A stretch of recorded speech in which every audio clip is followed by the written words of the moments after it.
Salve Maria, caríssimos irmãos, caríssimos amigos, é com grande alegria que estamos uma vez mais reunidos para podermos meditar no Evangelho Dominical, neste que é o quarto domingo do Advento.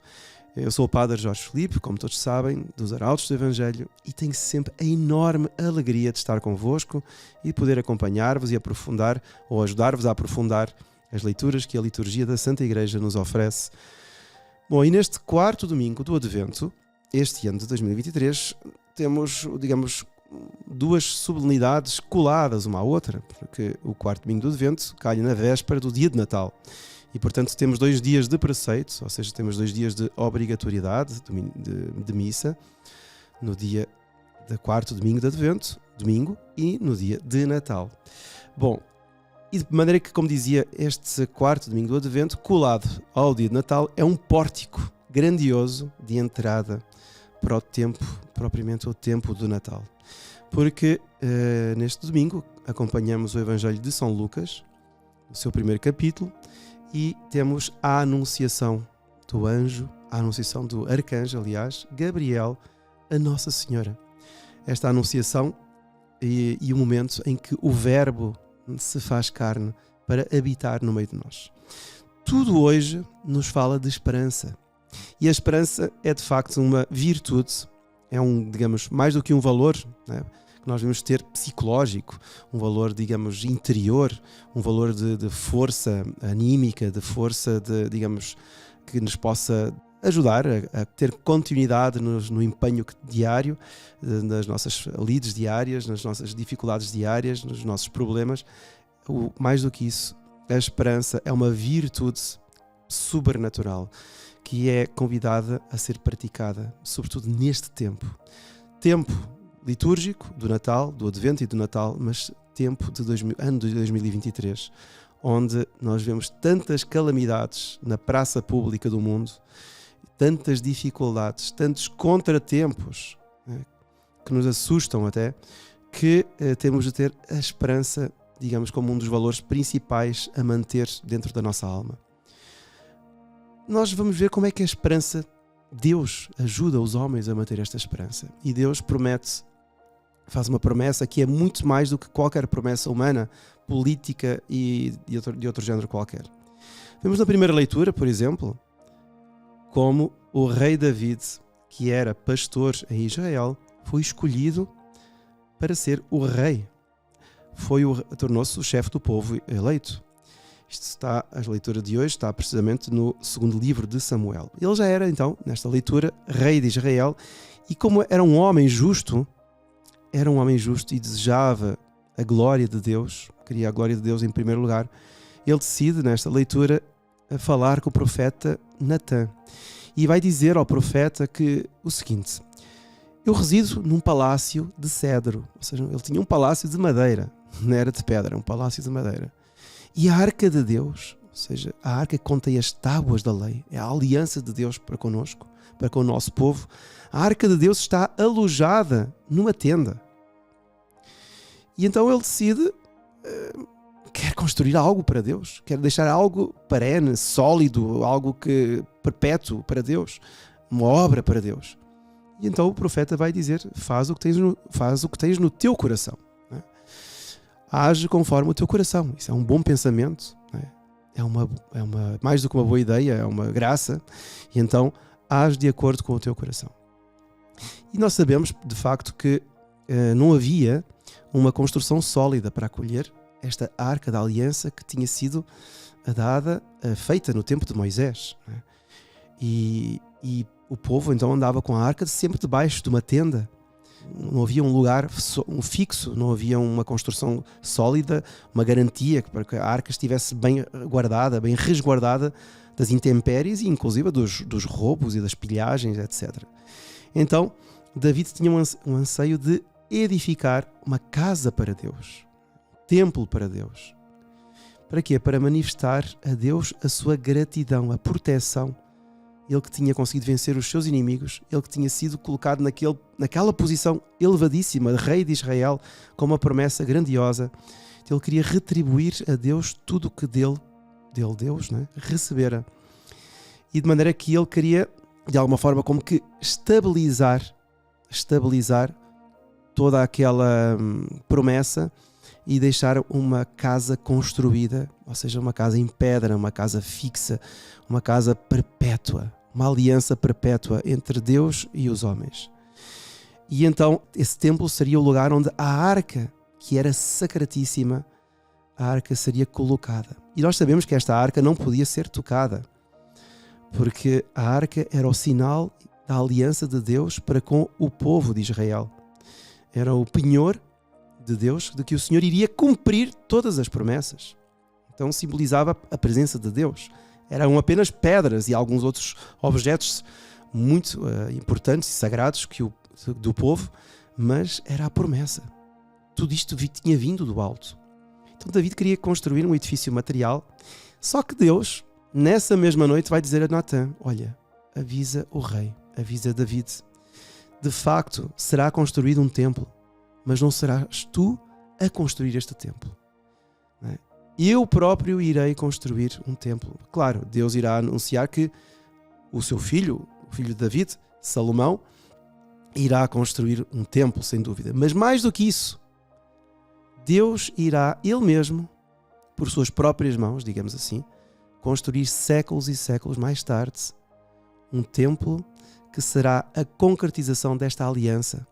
Então, 1000 anos depois, cerca de 1000 anos depois da morte de David, já David não sabia, enfim, já tinha partido para junto de seus pais. Deus então irá como que fechar, dar o ponto final, fechar a aliança. Como é que irá fechar a aliança? É que, através desta aliança prometida, viria o próprio Salvador, nascido da estirpe de David, após inúmeras gerações, 1000 anos. Quantas gerações se passaram? Então é nesta particular casa que Deus irá construir, da descendência de David, que se centra o Evangelho deste último domingo do Advento, nesta porta do Natal. Então é uma liturgia lindíssima, porque no momento em que se dá a anunciação, Nossa Senhora, a Virgem Maria, que estava ali diante do anjo, torna-se o templo de Deus. Então ela, da linhagem de David, Nossa Senhora, torna-se o tabernáculo de Deus. Muito mais do que o templo que Salomão construiu, Nossa Senhora é, a partir deste momento, a casa de Deus, porque a partir do momento em que o anjo lhe anuncia, o Verbo se faz carne e habita dentro dela. E é por isso é que Nossa Senhora é chamada de Arca da Aliança. Fuedaris Arca, na ladainha de Nossa Senhora. Arca da Aliança porque foi a concretização desta aliança feita outrora ao rei David e aos pais, aos nossos pais, né? Esta aliança antiga que se concretiza no anúncio do anjo: Ave cheia de graça, o Senhor está contigo, conceberás e darás à luz um filho. A quem será dado no nome de Jesus será o Filho de Deus. Então, este grande mistério que o rei David não entendeu naquele tempo, as palavras do profeta não foram entendidas, é aquilo que também na segunda leitura é anunciado por São Paulo aos Romanos. São Paulo mostra como a glória de Deus, né, se vai concretizar no grande mistério da encarnação. E por isso é que ele vai dizer: irmãos, esta é a revelação do mistério que estava encoberto desde os tempos eternos, mas agora foi manifestado e dado a conhecer a todos os povos pelas escrituras dos profetas, segundo a ordem do Deus eterno, para que eles sejam conduzidos à obediência da fé. Então, a partir do momento em que se dá a conhecer a Nossa Senhora, que ela é mãe do Verbo encarnado, é a mãe de Deus, e Nosso Senhor vem ao mundo, dá-se a conhecer então, é desvendado o mistério, né, que estava escondido no seio de Deus, digamos, no âmago de Deus. E que mistério é este? É que Deus se faz carne para resgatar aqueles que tinham sido tomados pelo pecado, em particular o povo eleito, e depois todos os homens, porque Deus veio para salvar a todos os homens. Ide e batizai todos os povos em nome do Pai, do Filho e do Espírito Santo. Então são promessas ousadas que Deus faz aqui. Deus quer salvar todos e abrir as portas do céu com a sua redenção, com a sua cruz. Então é a encarnação que levará até à cruz. É uma promessa extraordinária, uma promessa altíssima. E esta promessa que é feita a David, esta promessa que é feita a Nossa Senhora, ela será a mãe do Messias. É ao mesmo tempo uma prova. Porque a David não é visto, ele não vê aquilo que Deus lhe promete. Eu próprio construirei uma casa. Ele não consegue ver essa casa a ser construída. O filho, Salomão, construirá um templo, sem dúvida, mas também o próprio filho morrerá. E o verdadeiro templo, que é a Nossa Senhora, essa arca da aliança, a verdadeira arca que conterá em si o Verbo de Deus, só virá cerca de 1000 anos mais tarde. Mas a própria Nossa Senhora, a quem é prometida a maternidade divina, a quem é anunciada, mais do que isso, a maternidade divina, é submetida a 2 provas principais, não é? Porque Nossa Senhora tinha feito um voto de virgindade. Ela que fora inspirada por Deus a ser virgem, a servir a mãe do Salvador, entretanto, ela é que é contemplada para ser a mãe. E, portanto, ela tinha receio de perder a sua virgindade. Ela queria ser virgem para sempre e, ao mesmo tempo, queria ser a escrava da mãe do Messias. Então, estas 2 provas, como é que é isso? Eu que quero permanecer virgem, eu que quero servir a mãe do Messias, sou agora chamada de mãe de Jesus, de mãe do Verbo que se vai fazer carne em mim. Eu não entendo. Entretanto, fiat mihi secundum verbum tuum, faça-se em mim segundo a tua palavra. E ela que não entendia, também não duvidou. Entregou-se totalmente nas mãos do anjo, do arcanjo, nas mãos de Deus. Esperou e concebeu aquilo que era inimaginável. Uma criatura dar à luz o Verbo eterno, o Verbo encarnado. Então vemos as provas na vida dos homens e como estas provas, sempre que são passadas com confiança, com esperança, redundam em grandes concretizações. E para terminarmos, nós temos este magnífico pórtico do Natal, né? A anunciação do anjo, as promessas a David, mas temos também, sobretudo, claro, a encarnação do Verbo.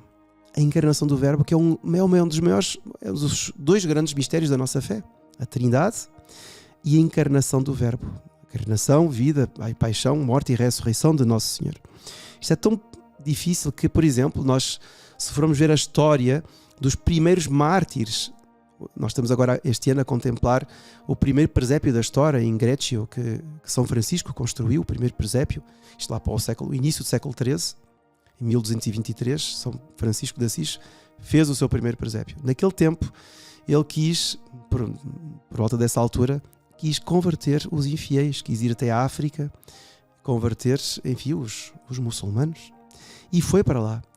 E houve outros missionários, dos primeiros franciscanos, que quiseram também ir para lá e queriam inclusivamente oferecer a vida pelo Evangelho. E por isso é que 5 irmãos franciscanos, primeiros franciscanos, foram para Marrocos. E o imã de Marrocos, chamado Miramolim, que era daquela casta dos almohadas, que era muito violenta, muito guerreira, chamou-os à sua presença. E estes primeiros 5 irmãos franciscanos começaram com audácia, com ardor, a pregar a fé no Filho de Deus, a fé na salvação, no Evangelho. E então eles diziam que pregavam um Evangelho de Deus, um Evangelho que realmente vinha de Abraão, etc., de Moisés, e depois o tal imã vai dizer: mas o que é que estáis aqui a fazer? E eles dizem: Deus mandou-nos ao mundo para ensinar o caminho da verdade. E ele pergunta: e qual é esse caminho? E um deles então vai dizer, vai recitar o credo e vai dizer que Jesus era o Filho de Deus que se tinha encarnado para salvar o género humano, para salvar a humanidade. E é nesse momento em que fala da encarnação do Verbo, o imã, o Miramolim, ficou tomadíssimo de furor, horrorizado, e vai dizer: foi o diabo que vos mandou dizer estas coisas, porque a encarnação é algo de tão grandioso, tão sublime, que eles não compreendiam. Enfim, não receberam uma graça, ou recusaram a graça que receberam, e o que acontece é que estes 5 franciscanos foram fiéis até à última gota, começaram a ser flagelados e acabaram por morrer martirizados no ano de 1220. E qual era a razão? A razão é porque pregaram a encarnação do Verbo. Pregaram que Deus se tinha feito carne. Isto é um mistério tão grande que só uma graça é que nos faz compreender e aceitar. Mas diz-se que quando São Francisco soube da morte destes 5 primeiros franciscanos no norte da África, em Marrocos, podíamos pensar, ai coitados, eles morreram, vamos agora fazer aqui uma oração por eles. São Francisco disse para aqueles que estavam consigo: louvado seja Deus, agora sei verdadeiramente que tenho 5 irmãos menores. Ou seja, eles provaram a sua fé. E é assim, caríssimos irmãos, para provarmos a nossa fé é necessário sermos fiéis até ao fim. E para sermos fiéis até ao fim é necessário termos esperança. Se eles não tivessem esperança numa vida eterna, se eles não tivessem esperança de que Deus lhes daria um prémio, eles não teriam coragem de anunciar o Evangelho, e inclusivamente até ao sangue e até à morte. Então, nós hoje, neste tempo, precisamos, sobretudo no meio destas calamidades pelas quais estamos a viver, a atravessar, temos de pedir a Deus Nosso Senhor esta esperança de que, primeiramente, que sejamos fiéis até ao fim e que depois, por outro lado, Deus Nosso Senhor coloque a sua mão neste mundo e faça com que este mundo se volte para Ele novamente. Que receba as graças da natividade, as graças do Natal, as graças da inocência para se voltar inteiramente para Deus e para olhar para o alto, colocar as mãos postas e louvar, dar glória a Deus, como verdadeiramente sempre devia ter feito. É isto que vamos pedir pela conversão do mundo, pela nossa conversão, pela nossa esperança, pela nossa confiança, que não pode claudicar, não pode perecer. É isto que pediremos hoje ao Senhor. E que a bênção de Deus Todo-Poderoso, Pai, Filho e Espírito Santo, desça sobre vós e permaneça para sempre. Amém. Louvado seja Nosso Senhor Jesus Cristo e um Santo Natal.